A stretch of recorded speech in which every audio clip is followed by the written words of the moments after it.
Hi, Mr. Igo's class. This is Miss Brooke on Wednesday, May 13th. And I like Yetis, and I just saw this book. I hope this is a good one.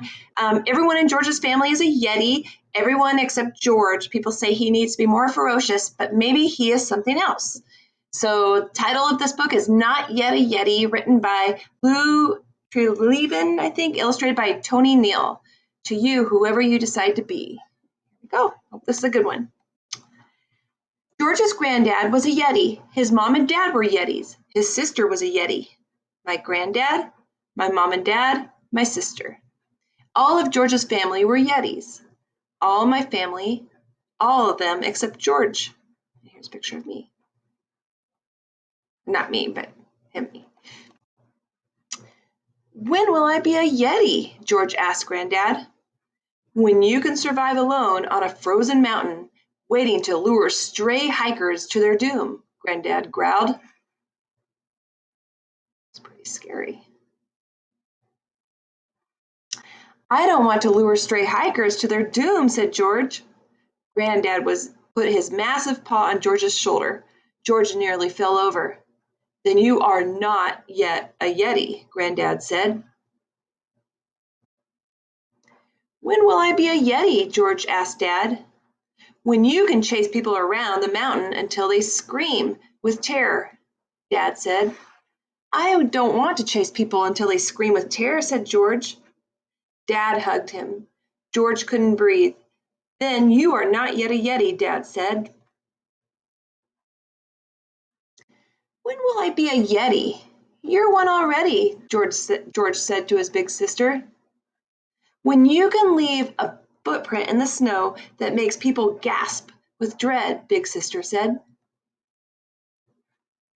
I've only got small feet, said George. Look. Then you are not yet a Yeti, big sister said, accidentally stomping on George's accidentally stomping on George's toes. It's not fair, George said to his mom when she came back from chasing some hikers. I'm still not yet a Yeti. Do you want to be a Yeti, Mom asked. Question mark. George looked inside his head for the Yeti he imagined he would be. It wasn't there.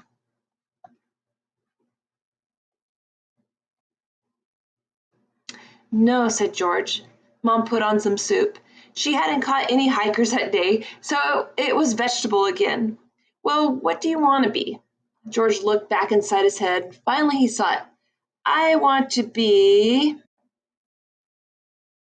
a unicorn. Mom stopped stirring. Are you sure?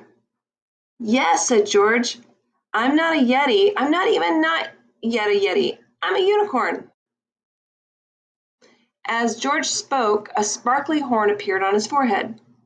His arms and legs grew hooves, and a mane and tail swooshed onto the bits where manes and tails go. Derek, Mom yelled, you'd better come in here. George has turned into a unicorn. Dad let out an earth-shaking roar. Roar. George took a deep breath. Dad, I don't want to frighten people. I want to help them. I'm not yet a Yeti, and I never will be. Dad scratched his furry head. Well, he said, we do love chasing hikers, but if we keep eating them, they'll become extinct. So maybe we could chase them. Sorry, I keep moving myself around. And you could rescue them. George's granddad was a Yeti. His sister was a Yeti. This is my granddad, my sister. His mom and dad were Yetis. This is my mom, my dad. All of George's family were Yetis. All of them except George. It's a unicorn. That one's done. That was interesting. Okay, we're going to stop there. You guys have a great Wednesday, and we'll see you on Friday.